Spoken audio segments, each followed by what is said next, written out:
Ang kwento ni Tomby. Ang kwentong ito ay hango sa totoong buhay. Mula ito sa isa nating tagapakinig. Karanasan ito ni Damian. Walang eksaktong taon. Probinsya ng Eastern Samar. Nang mga panahong ito, kapag maulan, problema kagad ang lupa dahil madulas. Minsan pa ay nagkakaroon ng landslide. Ngunit kabaliktaran naman kay Manong Tuning, lolo sa tuhod ni Damian. Natutuwa ito kahit umaambon pa lamang. Kung tatanungin ay hindi naman sumasagot. Iniisip ng binata na baka dulot lamang ng katandaan. 80 taon na rin kasi ito na mga sandaling yun. Magiging masaya na naman ang lupa sa panahong ito. Madidiliga ng ilang buwan ng tuyo. Damian, ikuha mo nga ako ng tuwalya dahil maliligo ako sa ulan. Wika ni Manong Tuning. Aba, hindi naman po pwede yun. Baka magkasakit po kayo niyan. Wala pa namang manggagamot dito na malapit. Wala rin tayong pambili ng medisina. Kung umasta kayo parang bata kayo ah. Matanda na po kayo lolo. Kaya kung pwede wag naman pong abusado. Kapag ako naubusan ng pasensya, wala na talagang mag-aalaga sa inyo. Oh, hoy Manong Tuning, aba talaga tong matandang to? Wika ni Damian.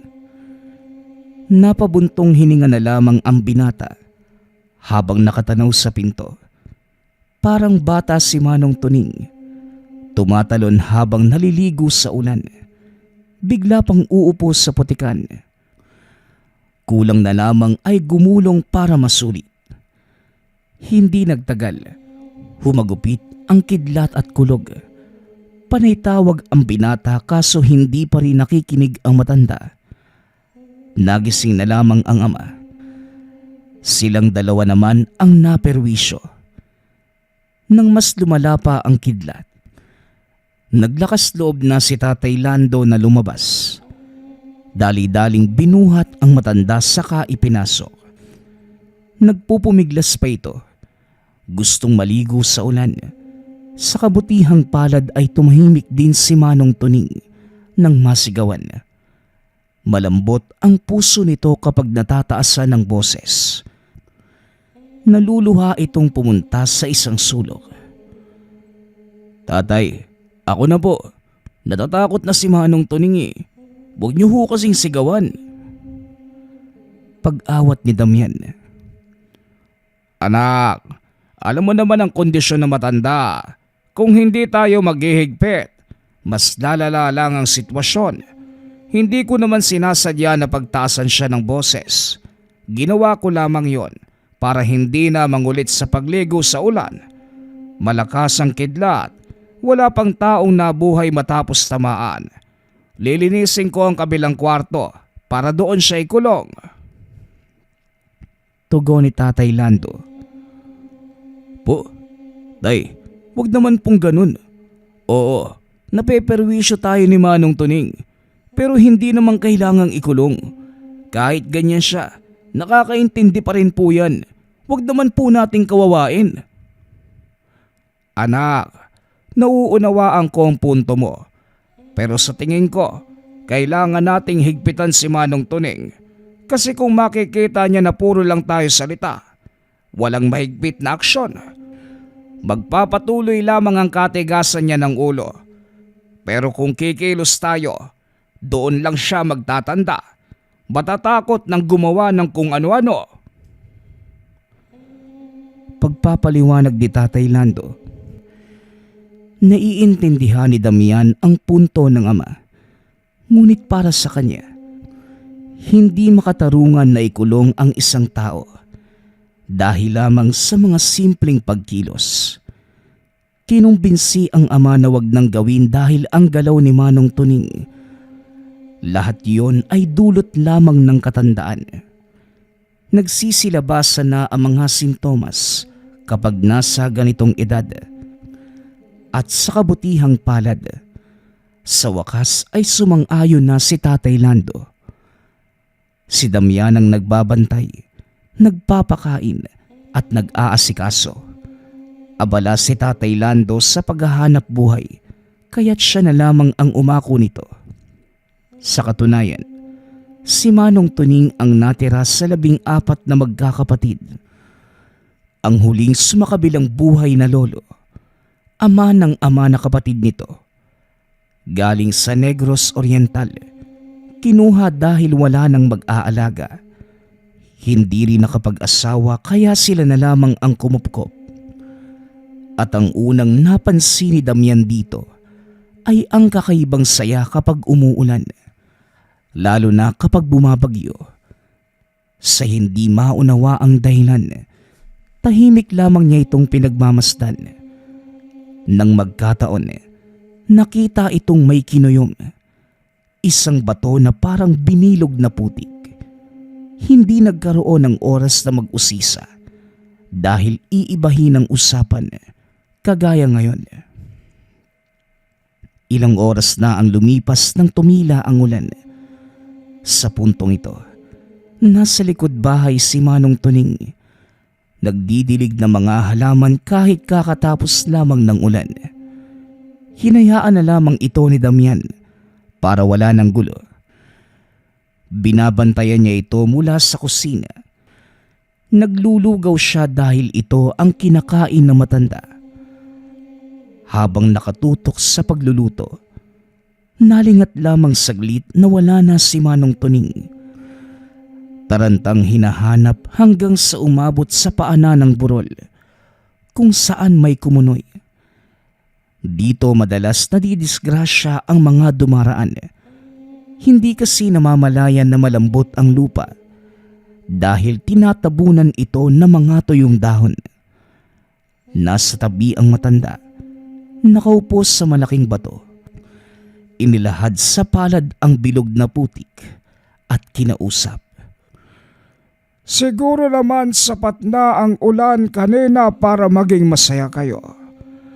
Pasensya na rin kung hindi ako nakadalaw nitong nakaraan. Mahigpit kasi ang pagbabantay ni Damian at Lando. Ngayon lamang ako nakalabas. Wala pa namang gumagambala sa inyo, hindi ba? Tanong ni Manong Tuning. Sinunda ng mahaba-habang katahimikan. Mababakas sa mukha ni Manong Tuning na may pinapakinggan. Ilang sandali pa, nagbago ang ekspresyon. Dinampot ang sanga sa tabi sabay hampas sa katabing bato. Tumayo at ilang ulit tumadyak. Huwag kayong mag-alala. Kapag nakita ko yung hayop na yon, ako mismo ang magtuturo sa kanya ng leksyon. Napakatarantado niya para bulabugin kayo. Sige lang, ako na ang bahala. Matitikman niya talaga ang ganti ko. Wika ni Manong Tuning. Napakunot ang noo ni Damian habang nagmamasid. Sa puntong ito, hindi masasabing nasisiraan na ng bait si Manong Tuning dahil mararamdaman ang pagkatotoo ng emosyon, kilos at salita. Ang hindi lang maunawaan ay sino nga ba ang kausap at ano ang papel ng hawak na batong putik. Nang mapansing lalakad na ito, dali-daling nagtago ang binata. Hinayaang mauna ang matanda sa tahanan. Siya naman ay sinamantala ang pagkakataon na masuri ang lugar. Wala namang kakaiba. Maliban sa kumunoy na marami ng nilamong buhay, may bakas pa ito ng mga kamay. Mahahalata na meron na namang taong nabiktima. Para hindi na maulit, hinila ni Damian ang naglalakihang bato para iharang. Ang mismong kumunoy ay tinambakan ng mga sanga at dahon. Pagkatapos, humakbang na paalis. Ngunit biglang kumabog ang dibdib ng binata sa hindi malamang dahilan. Napigil ang hininga, kasabay ng panlalamig na mga kamay maging ng talampakan. Nagsitayuan ang mga balahibo sa batok. Nang suriin ang paligid, wala namang nagbago. Wala ding makikita na pwedeng magdulot ng ganong pakiramdam. Normal lamang ang lahat. Mga ligaw na halaman, mga puno at huni ng iba't ibang hayop. Kibit balikat na umalis si Damian. Pagkauwi sa tahanan, ginulat pa ito ni Manong Tuning. Kamuntikang masuntok dahil biglang lumitaw sa harapan. Kung hindi lamang umurong ang kamao ay siguradong masusuntok na. Diyos mio, Lolo. Sa panggugulat niyo masasaktan ka talaga eh. Ano na naman po yung trip niyo ngayon? Tanong ni Damian. Ako nga ang dapat magtanong sa'yo. Saan ka ba galing? Ako ang binabantayan mo pero ikaw tong nawawala. Isusumbong kita sa tatay mo. Tugon ni Manong Tuning. Aba, ayos ah. Parang pinagbabantaan mo ko ah. Kung ikaw kaya yung tanungin ko, Lolo, nagpunta ka na naman sa paanan ng bundok ano? Gusto mo isumbong kita kay tatay? Balik na banta ni Damian. Tumawa si Manong Tuning. Dahan-dahang tumalikod. Napailing na lamang din si Damian habang hinahatid ito ng tanaw. Sa oras ng hapunan, panay ang pagsulyap ni Damian. Hindi maiwasang pagmasda ng matanda. Sumasagi sa isipan ang eksenang naabutan sa paanan ng bundok. Hindi namamalayan na napapansin ito ng ama. Pasimple nitong sinipa ang paa ng binata. Umayos naman siya kaagad. Parang may iniisip ka na ka. Ano ba yon? May kinalaman ba kay Manong Tuning? Sabihin mo kagad para may magawa ko. Tanong ni Tatay Lando. May pagtataka lang po tay. Ilang ulit ko na kasing sinundo sa may kumunoy doon sa paanan ng bundok yung matandang yan eh. Tapos kanina lang, may nasaksihan akong kahinahinala. Oo, may iba nga pagkakataon na nagsasalitang mag-isa yan si Manong Tuning. Pero kanina, parang makatotohanan eh. Parang may nakikita siya na hindi natin nakikita. Tugon ni Damian. Naku, parang sino kaya ang may diferensya sa inyo? Biro lang. Ano ba kasi ang napansin mo roon? Muling tanong ng ama. Ikwinento ni Damian ang mga nasaksihan. Tahimik namang nakikinig ang ama sa anak. Inunawa ang lahat-lahat. Ang binata naman ang nagtaka sa pinapakitang kilos. Habang nagsasalaysay, tango lamang ng tango ang ama. Pero mababakas sa mukha na para bang alam na ang bagay na yon. Teka nga muna tay, naniniwala ba kayo sa sinasabi ko? Sa reaksyon nyo, parang ano ba? May alam na ba kayo o iniisip nyong gawa-gawa ko lang yung kwento ko? Wika ni Damian. Hindi naman sa ganun anak. Si Manong Tuning kasi. Tama ba na akong magsabi nito? Total, napag-usapan na lang din natin. Si Lolo Tuning mo, hindi siya yung tipo ng tao na katulad natin. Naiiba siya dahil meron siyang tinatanga na mutya. May mga bagay na mahirap ipaliwanag dahil hindi ito pangkaraniwan. Pagpapaliwanag ni Tatay Lando. Mutya, ano naman po yun? Yung binilog na putik po ba na hawak niya palagi? Tanong ni Damian. Oo, kung tawagin yon ng lolo mo, mutya ng putik. Bata pa lang ako, tanga na niya yon. Engkanto, duwende, maligno at aswang, kahit yung mga tao na may masamang binabalak, kaya niyang kontrahen. Nagagawang kalabanin nang hindi siya nasusugatan o nasasaktan sa engkwentro. Pambihira. Alam nyo naman po pala yung bagay na yun eh. Bakit kung umasta kayo parang hindi nyo alam yung nangyayari? Teka, kung tama yung pagkakaintindi ko, yung mga hindi ko maintindihang kilos ni Manong Tuning sa tuwing umuulan, konektado sa pagkakaroon ng mutya, tama po ba? Wika ni Damian. Napailing naman si Tatay Lando. Ang totoo kasi, galing sa elemento ng kabundukan ng mutya na ginagamit niya. Nakikipag-usap yan sa engkanto o anumang nilalang na nakikita niya. Naisip ko na ipagpalagay na gawa ng katandaan.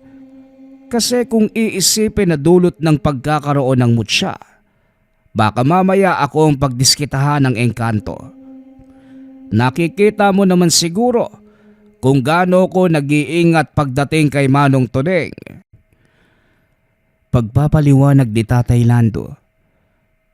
Dito lamang naunawaan ni Damian ang hinaing ng ama. Kahit sino naman ay gagawa ng paraan dahil engkanto na ang pinag-uusapan. Subalit sa puntong yon, hindi maiwasan na makuryoso sa mutya. Nang matapos ang usapan, pinuntahan ng binata ang matanda. Kasalukuyang nagdarasal si Manong Tuning. Taimtim ang pananalangin habang nakakuyom ang mga kamao na nasa tapat ng bibig. Ilang sandali pa, namutawi ang salita sa ibang lengguwahe. Tahimik lamang itong pinagmasdan hanggang sa nasaksihan ng bahagyang pagkinang ng hinulog na putik. Kasabay nito ang pag-ihip ng hangin. May kasamang kilabot na kagad nagpanginig ng laman. Hindi naglaon. Nabaling ang pansin sa labas kung saan matatanaw ang paggalaw ng mga puno doon sa paanan ng bundok. Makikita lamang ito sa tahanan. Kumbaga ilang metrong lakad lamang ang layo. Habang nakatitig doon, kinusot ang mga mata dahil parang may nakikitang figura ng tao. Hindi lamang isa, kundi marami. Ang nakakakilabot, kalahating tao, kalahating kabayo. Iniiwas muna ang tingin. Ibinalik sa nakaraan ang ilang sandali. Kaso yun pa rin ang nakikita. Tinawag niya si Tatay Lando, ngunit wala naman itong matanaw. Tinitigan itong mabuti at sa pagkakataong yun isa-isang naglaho. Napabuga ng hininga si Damian. Inulit sa isipan ang imaheng nakita sa bundok. Panay ang panginginig ng laman sa tuwing mababalikan ang figura ng mga ito. At dahil hindi mapakali, nagpasya na ang binatang kausapin si Manong Tuning. Nagulat siya ng unahan. Hindi pa nakapagsasalita ang binata, ngunit may ideya na ang matanda. Nakita mo sila, no? Kung itatanong mo, sila ang lahi na nagbigay sa akin ng kakayahan. Nadinig ko ang pag-uusap niyo ni Lando, kaya wala nang rason para itago ang totoo. Mula sa lahi ng tikbalang ang mutya na tangang ko. Malinaw ko pang naaalala ang araw na nabiyayaan ako. Huwag kang mag-alala, hindi ka nila sasaktan. Sadyang napilitang magbukas ang ikatlong mong mata dahil napapadalas na rin ang pagkapansin mo sa kahinahinalang kilos ko. Pagpapaliwanag ni Manong Tuning. Hindi naman po siguro ko mapapahamak ano. Pwede po bang magkwento kayo? Tanong ni Damian. Tumawa ang matanda ngunit kalaunan nagsimula ring magkwento. Balik tayo sa nakaraan. 40 taon na ang nakalilipas nang pala rin na magkaroon ng tangan. Isa lamang ordinaryong magkakahoy na nakahiligang magpahinga doon sa may kumunoy. May puno pa ng mangga dati kung saan sumisilong habang namimitas ng bunga. Ito ang nagsisilbing bantay sa tuwing naroon at kapag may daraan, kagad nasasabihan tungkol sa kumunoy. Iiwas naman ang mga tao, lilihis ng daan. Kung minsan gawa ng pagkaburyong, lilinisan ng paligid, wawalisan ang mga tuyong dahon, itatabi ang mga bato at sanga sabay pausok. Sa hindi inaasahang pagkakataon, lumitaw bigla ang tikbalang na nagpanggap bilang biktima ng kumunoy. Nagulat si Manong Tuning dahil biglang may taong humingi ng saklolo, gayong wala namang dumaraan. Paglingon, nakikipaghilahan sa putik. Sa kabutihang palad ay nailigtas pa ang lalaki. Nagpakilala ito sa pangalang Agosto. Dinagdaga ng gulat ng magpalit anyo bilang tikbalang. Kasabay nito ang pag-iwan ng mutya na kung titignan, isang binilog na putik. Hindi na nagsalita pa ang nilalang. Bigla na lamang naglaho matapos matanggap ni Manong Tuning ang mutya. Hindi naman naglaon. Naunawaan na matanda ang gamit ng magsunod-sunod ang pagkakasangkot sa iba't ibang gulo na may kinalaman sa mga elemento. Mga aswang, engkanto, duwende, maging yung mga ordinaryong tao na may masamang balak. Sa kabutihang palad, hindi nagtamo ng malubhang sugat o pinsala sa kabila ng bakbakan. Sa huli, si Manong Tuning ang nagwagi sa bawat labanan ay ang gabay ng mutya ng putik. Magmula naman ang araw na yon, hindi na kinalimutan ni Manong Tuning na dumalaw sa paanan ng bundok. Kung minsan pa'y dinidiligan ang kumunoy dahil natutuyo.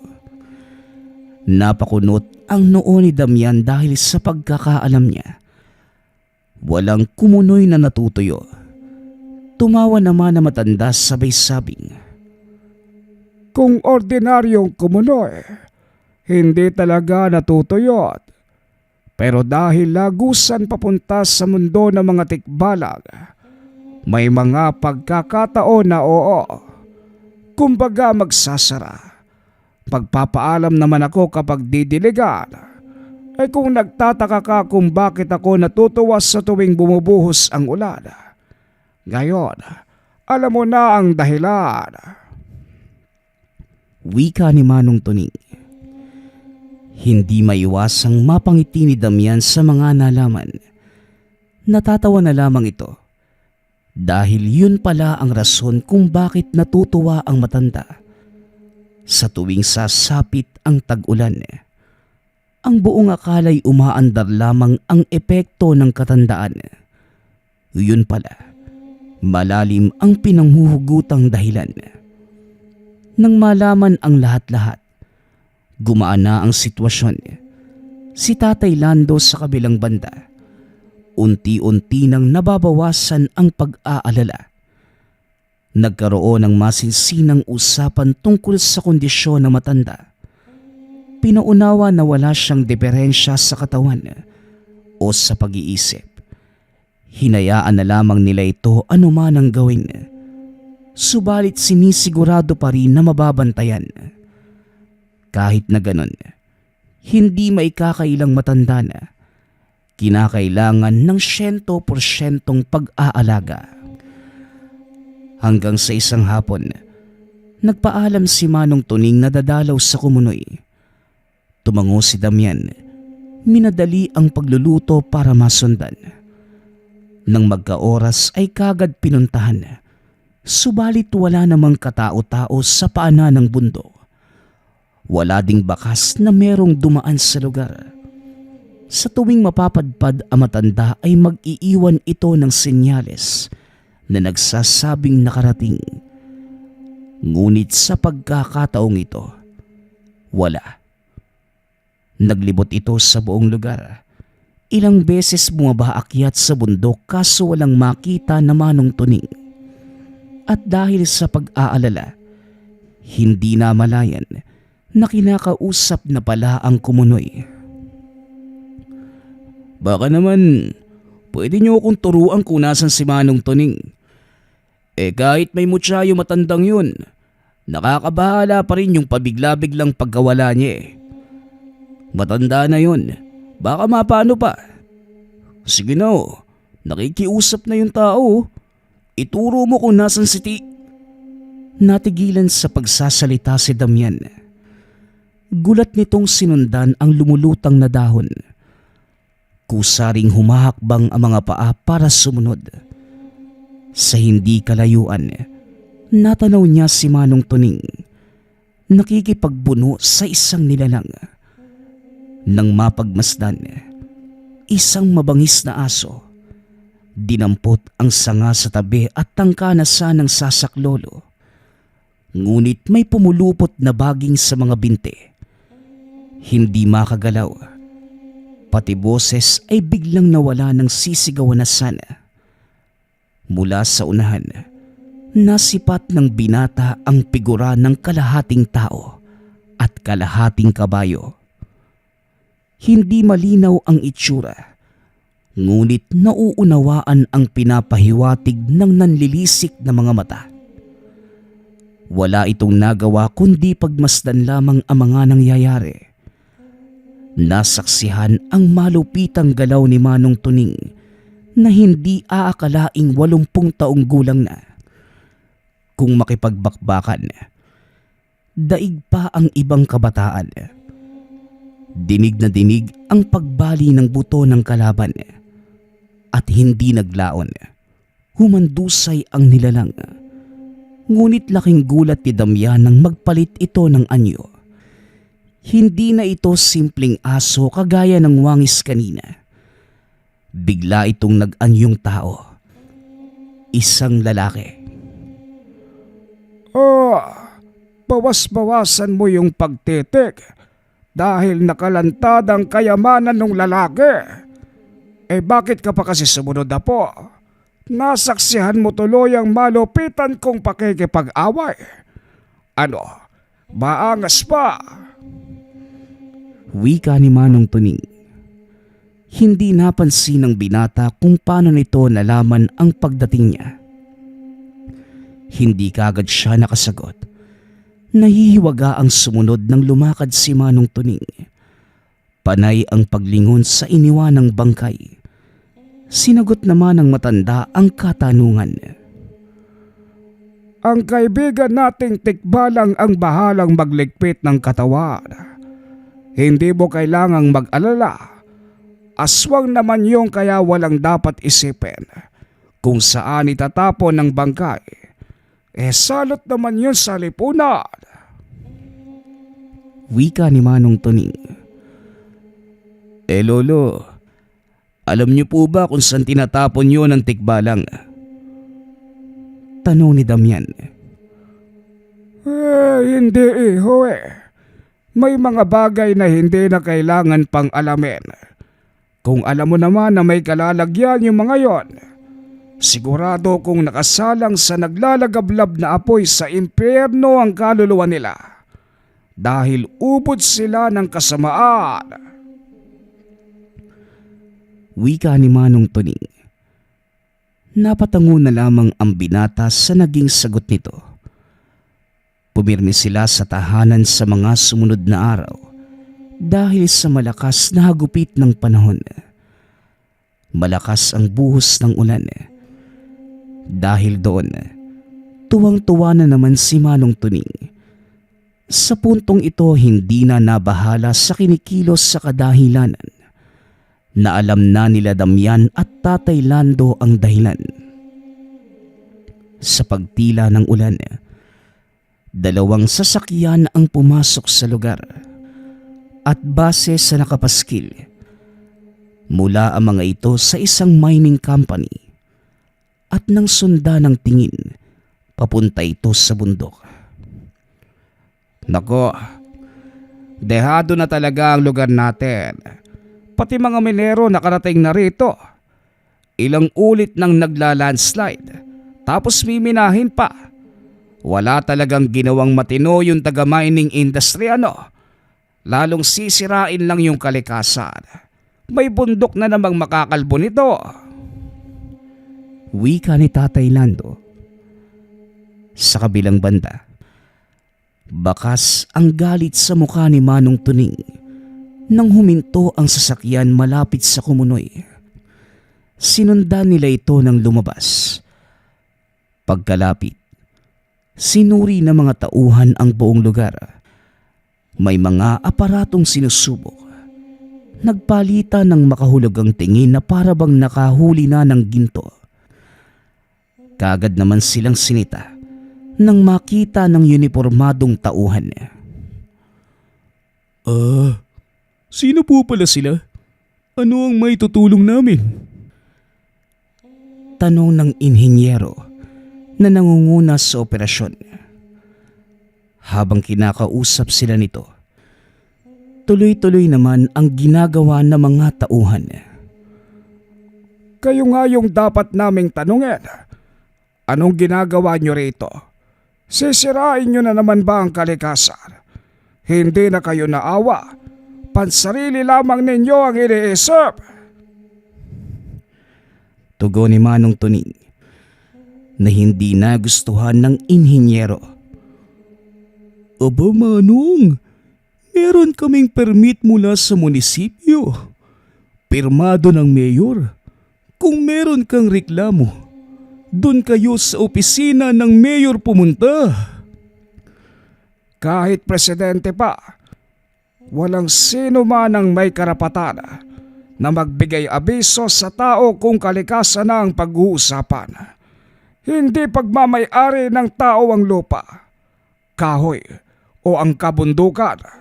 Kaya sino kayo para basta na lamang manalasa? Wika ni Manong Tuning. Lumapit si Tatay Lando. Pasimpleng bumulong sa tenga ng matanda. Ngunit ayaw talagang magpaawat ni Manong Tuning, lalo na nang makita ang ginawa ng mga tauhan sa Kumunoy. Tinambaka ng mga bato, sanga at kung ano-ano pa. Sinimula na rin ang pamumutol ng puno at paggapas ng damot halaman. Tatay nyo ba ito? Baka pwedeng iuwi nyo parang nalipasan ng gamot Saka bawas-bawasan nyo yung pakikialam. Dahil kahit saan tayo magharap na husgado, kayo ang dehado. May permit kasi kami. Lunukin mo yung permit mo. Sige lang, gawin nyo ang anumang gustuhin nyo. Dahil kapag kalikasan na ang sisingil, hindi lang kayo ang magbabayad. Tandaan nyo ang mga sinabi ko.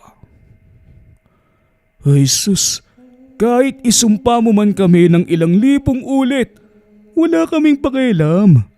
Umalis na nga lang kayo. Naiistorbo nyo yung proyekto namin Wika ng inhinyero.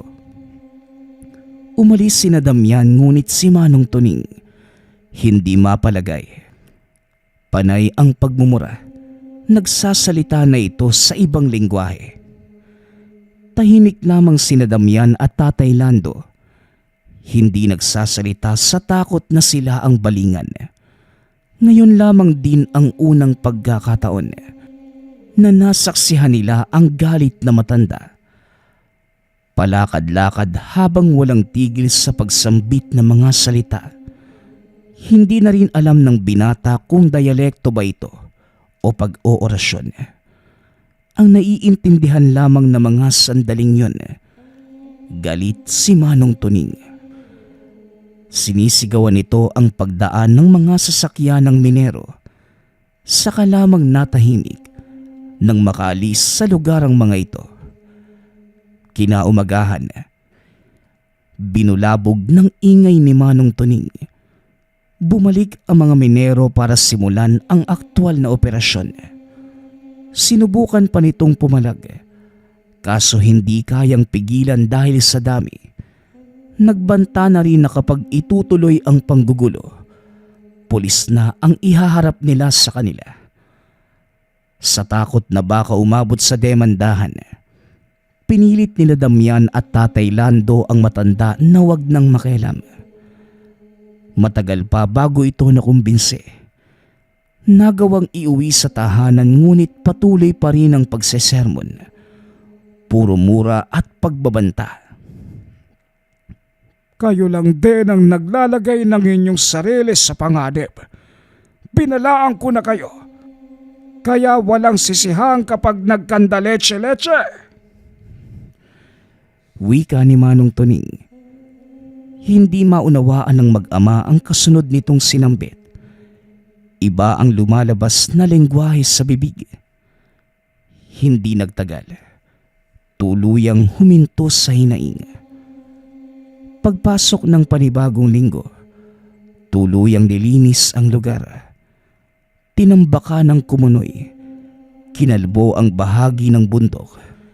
Hinukayan at nagsimula ang aktwal na operasyon. Nagdagsaan ang kalalakihang nagbabakasakaling makapasok. Tinanggihan ng iilan. Mabilis ang takbo ng oras kasabay ng unti-unting pagkasira ng kalikasan. At hindi naglaon, rumisulta ang masamang aktibidad. Panayliban na mga trabahador.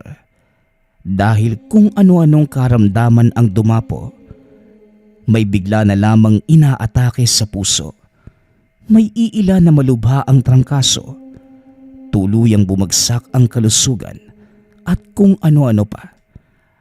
Malala ang sinapit ng inhinyero dahil sunod-sunod ang pagkasawi ng mga mahal sa buhay. May nasangkot sa aksidente.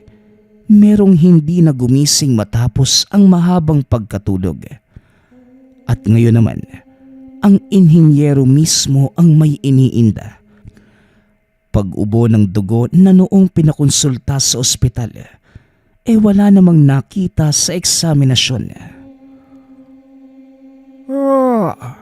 Ano kayo ngayon? Kung sumunod lang sana kayo sa aking payo, hindi sana tayo aabot sa puntong ito. Wala rin kayong karapatan na magreklamo. Dahil sinadya nyo ito. Kayo mismo ang pumasok sa panganib. Hindi na kayo makakalabas pa. Wika ni Manong Tuning. Napalunok si Damian nang madinig ang sinabi ng matanda. Masama ang titig nito sa inhinyero. Napanay ubo ng dugo sa tabi. Mahahalata na di na nanghihina na ito. Manong Tuning, may nalalaman po ba kayo sa kamalasang dinadanas ng mga minero? Sa salita po ninyo, parang meron kayong kinalaman Tanong ni Damian. Maghinay-hina ka sa pananalita mo, Apo. Oo, may alam ako pero walang kinalaman. Ang alam ko, sinisingil na sila ng kalikasan. Nang lahi ng tikbalang sa ginawa nila sa Kumunoy. Nagbigay ako ng babala, pero binaliwala nila. Yan, ganyan ang mangyayari kapag kalikasan ang hinamon. Pagpapaliwanag ni Manong Tuning. Lolo, baka may magagawa ka para makiusap sa tikbalang. Hindi alam ng mga minero ang ginagawa nila. Kaya sana naman, pakitaan kahit kaunting awa. Damian, hindi nga sila naawa sa kalikasan. Ikaw pa kaya? Hayaan mong pagbayaran nila ang kasalanan na sila rin ang nagsimula. Masasabing masama dahil nadamay ang pamilya nila na wala namang kinalaman. Pero sa ideya na kinukonsente ang trabahong ito, sapat na rason na yon para idamay ang bawat kaanak ng mga minero. Huwag kang mag-alala. Ang mapupuruhan ng gusto ay ang inhenyero at ang nagbigay permiso para sa operasyon. Wika ni Manong Tuning.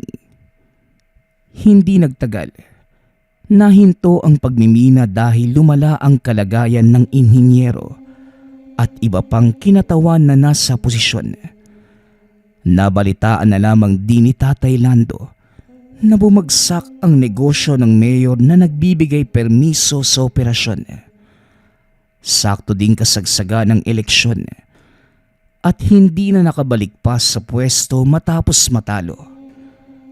Sa kabilang banda, nagmamadali sa paglinis ng kumunoy si Manong Tuning. Tumulong na rin sina Damian at Tatay Lando sa pag-aalis ng mga nakatambak na sanga, bato at iba pa. Nagakot ng tubig para madiligan, kaso langit na mismo ang gumawa. Bumuhos ang malakas na ulan. Muling nanumbalik ang sigla ng kumunoy. Ganon din ang lawak ng pagkakangiti ni Manong Tuning. Lumuhod na matanda sa harapan ng kumunoy. Humingi ng kapatawaran dahil walang nagawa para mapigilan ang operasyon. Sumagot naman ang kumunoy sa pamamagitan ng paglika ng munting bula at sa paggalaw ng putik. Bahagya ding kuminang ang mutya na hawak-hawak ni Manong Tuning. At hindi naglaon. Natanaw ni Damian ang figura ng tikbalang. Hindi lamang isa, hindi lang dalawa, kundi hindi mabilang. At sa pagkakataong to, hindi natakot ang dulot sa pakiramdam, kundi yung parang pinapahiwatig na nauunawaan ang sitwasyon at kagaanan ng loob na parang hinahaplos. Tinapos ni Manong Tuning ang pakikipag-usap sa elemento sa pamamagitan ng pagyuko bilang paggalang. Umalis na rin ang mag-anak bago pa humagupit ang kulog at kidlat. Ito ang detalyadong pangyayari na nasaksihan ni Damian mula sa kahina-hinalang kilos ni Manong Tuning sa tuwing uulan, sa pagpapakita sa kanya ng elementong tikbalang, sa pag-unawa sa tangan na mutya, sa sinapit na mga minero, at ang muling pagbangon ng kumunoy. Ngunit kung susukatin ang lahat, hindi masasabi ni Damian na kababalaghan dahil para sa kanya, maituturing itong aral. Tama nga naman si Manong Tuning, hindi pagmamay-ari ng tao ang lupa, bundok, o iba pang yaman ng kalikasan. Dahil hinulma lang din tayo ng Diyos kasunod sa mga ito. Wala ding karapatan ang sinuman na magpasya dahil may ibang likha ang Ama na hindi natin nakikita, na mas may karapatan pagdating sa mga bagay-bagay. At kung susuwayin, kung susubukin, matinding parusa ang kalalagyan. Ngunit ang mas malupit, ang tinatangan ni Manong Tuning, na kung tawagin ay mutya ng puti. Ang susunod nating kwento ay mula sa isa nating tagapakinig. Karanasan ito ni Louie. Walang eksaktong taon. Probinsya ng Capiz. Matagal nang naninirahan ang pamilya ni Louie sa isang baryo sa lugar ng Capiz. Ang ina, kawani ng simbahan, kaya nahubog ang solidong pananampalataya ng binata sa Diyos. Bata pa lamang, palagi na itong sumasama sa ina tuwing nagtatrabaho sa simbahan, kaya naman madali nitong nakabisa ang mga panalangin. Ayon sa kanya, ibang saya ang nararamdaman ng puso sa tuwing nakakapaglingkod. At sa katunayan, hindi ito masyadong nakikipaglaro sa ibang bata at ginugugol lamang ang bakanting oras sa pagbabasa ng Biblia. Madalas ding nadidinig sa mga kapitbahay na ibang-iba ang ugali. Dahil sa murang edad, malalim na ang pananaw sa buhay at karamihan sa kaibigan noong bata pa ay mga matatandang deboto ng simbahan. Habang ang ama naman, hindi gaanong nagpupunta ng simbahan. Ngunit malalim din naman ang pananampalataya sa Diyos. Palaging nagdarasal sa maliit na altar sa loob ng tahanan at dahil dito, itinuring na ng mga tao sa lugar na napakasagrado at linis ng pamilya. At dahil sa kanilang pagkilala sa Ama, magaan ang pamumuhay ng pamilya.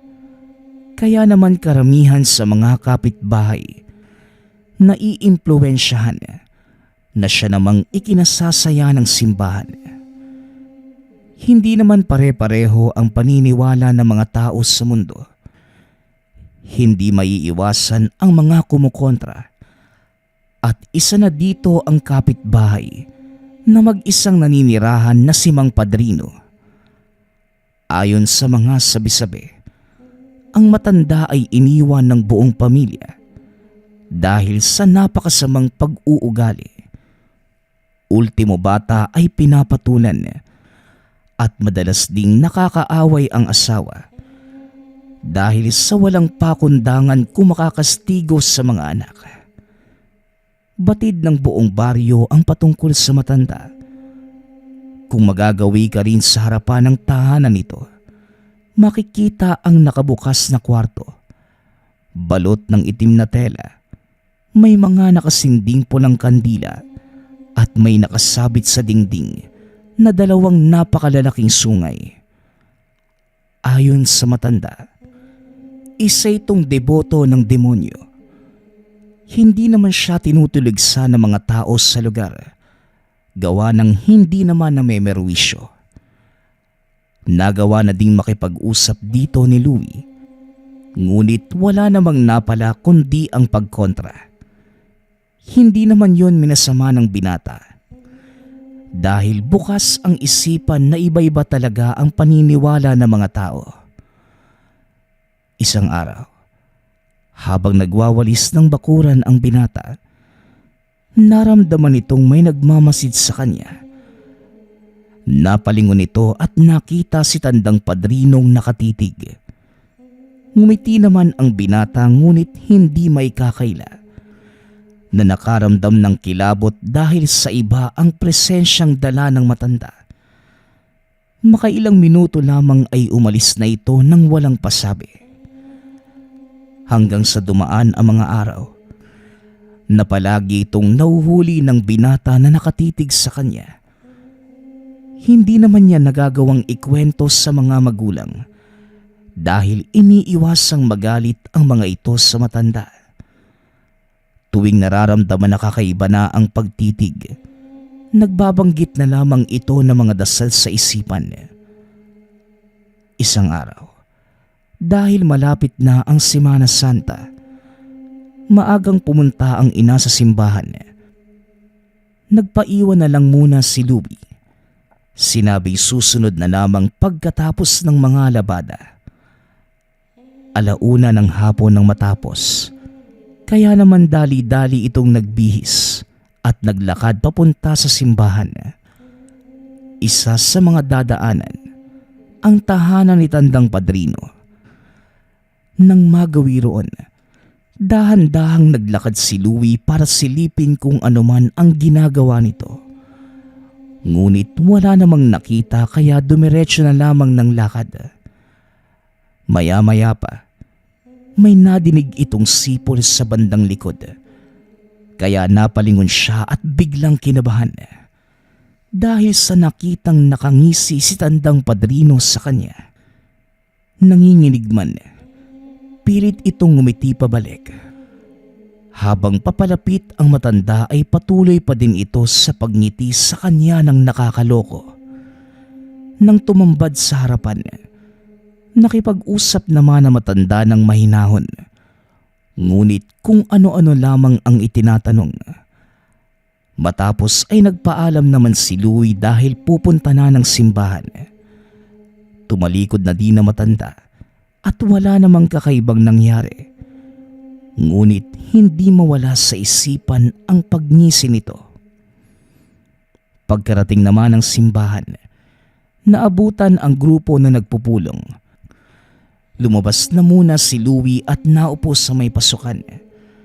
Nakita nito ang bagong pari ng parokya, kaya naman napatayo at tinawag ito. Lumapit naman ang pari at umupo sa tabi ni Louie. Pinagmasdan ang mukha ng binata. Hinugot ang bendita sa bulsa at binasa ang kamay gamit yun. Matapos, ipinahid sa noo ni Louie. Dahil dito ay napatanong ang binata kung ano ang nangyayari. Mag-iingat ka, Louie. Nagkaroon ka ng marka sa noo. Galing ito sa isang aswang. Nagkalat na ang ganitong mga nilalang tuwing sasapit ang mahal na araw. Pumasok ka na muna sa loob at humingi ka ng patnubay sa Panginoon. Wika ng pari. Hindi man lubos na maintindihan ang nangyayari. Ngunit sumunod na lamang si Louie sa utos ng pari. Taimtim itong nagdasal sa harapan ng altar at nang matapos, inantay na lamang ang ina at sabay nang umuwi. Magmula ng araw na yun, wala namang kakaibang nangyari kay Louie. Hanggang sa sumapit ang Biyernes Santo. 11:00 ng gabi hindi pa rin makatulog. Dahil sa sobrang alinsangang nararamdaman sa loob ng kwarto. Binuksan niya ang bintana para namang kahit papano ay may hangin makapasok. Nang mapreskuhan, nakaramdam din ito ng ginhawa. Ngunit nang akmang pipikit na sana ang mga mata, biglang bumilis ang tibok ng puso nito. Hanggang sa umatungal na lamang ang mga aso sa paligid at nakita si Tandang Padrino sa may bintana. Nakaangat ang mga paa sa lupa habang nakatitig sa kanya. Napahawak naman ng pisngi ang binata nang maramdaman na may likidong tumutulo. Pagtingin sa kamay, isa itong napakaitim na parang gulaman. Wala namang ibang ginawa ang matanda, kundi pinagmasdan lamang siya hanggang sa ilang minuto pa. Muli itong naglaho. Dahil sa nangyari hindi mawala ang kaba ni Louie. Tumakbo sa kwarto ng mga magulang at nang akmang magsasalita na, hindi ito madinig dahil walang boses na lumalabas sa bibig.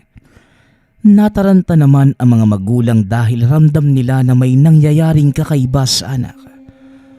Pumunta ang ama sa kusina at ilang minuto lamang bumalik ito na may dalang isang balde ng tubig na may nakahalong mga kalamansi at bigla ang ibinuhos sa anak.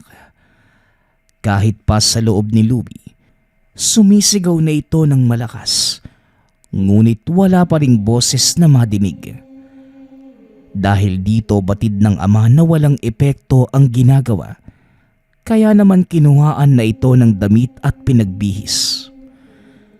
Nang matapos, niyakap na lamang ng ina at nangakong kinaumagahan, dadalhin kagad sa manggagamot. Ilang oras pa ay nakatulog ang binata sa braso ng ina.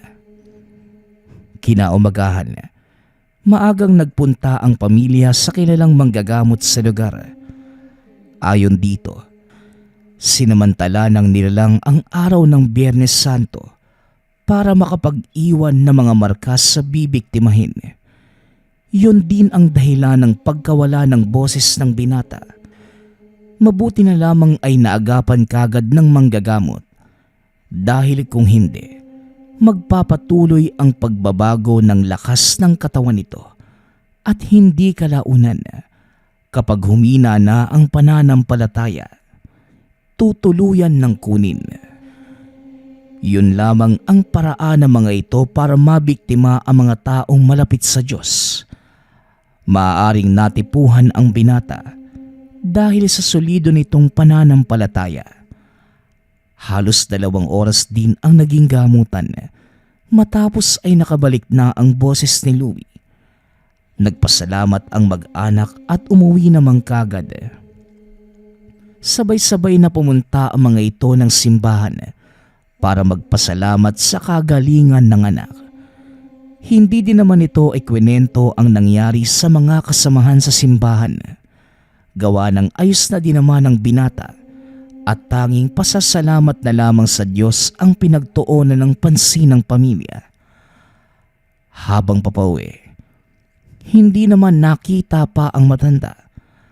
Ang buong maghapon ay ginugol ng mag-anak sa pagpapahinga at pagrorosaryo. Magmula ng araw na yon, hindi na din muli pang nanggambala sa binata si tandang padrino. Naninirahan pa din ito sa lugar. Ngunit batid na ng mag-anak na hindi ito ordinaryong tao. Kaya hanggat maaari, iniiwasan na lamang. Lumipas pa ang ilang taon ay naging sakristan na si Louie. Habang ang ina naman, patuloy pa rin sa paglilingkod sa simbahan. Samantalang ang matandang kapitbahay naman, hindi na nakakatungtong pa sa tahanan ng pamilya dahil pinalibutan nila ang tahanan ng mga buntot pagi. Katulad nila, ang mga kapitbahay ay naglalagay na rin ng pangontra sa aswang. Gawa ng kumalat sa baryo na isang aswang ang matanda dahil sa isang beses ay may nakasaksi na may hila-hilang bangkay. Dahil sa naranasan, mas naging matatag ang paniniwala ng binata sa Diyos. Ang engkwentrong naranasan ay itinuturing lamang bilang bahagi ng pagsubok sa tatag at pagtitiwala. Maaaring napakasimple lamang ng naranasan ni Louie at masasabing kayang malunasan ng mga sayantipikong uri ng panggagamot. Ngunit patuloy nitong dinadala ang minsang sinapit sa isang kapitbahay na deboto ng demonyo. Nagpapasalamat nga pala ako sa lahat ng sumusuporta sa ating channel. Nawa ay patuloy niyong suportahan at pakinggan ang ating mga kwento. Hanggang sa muling pakikinig. Paalam.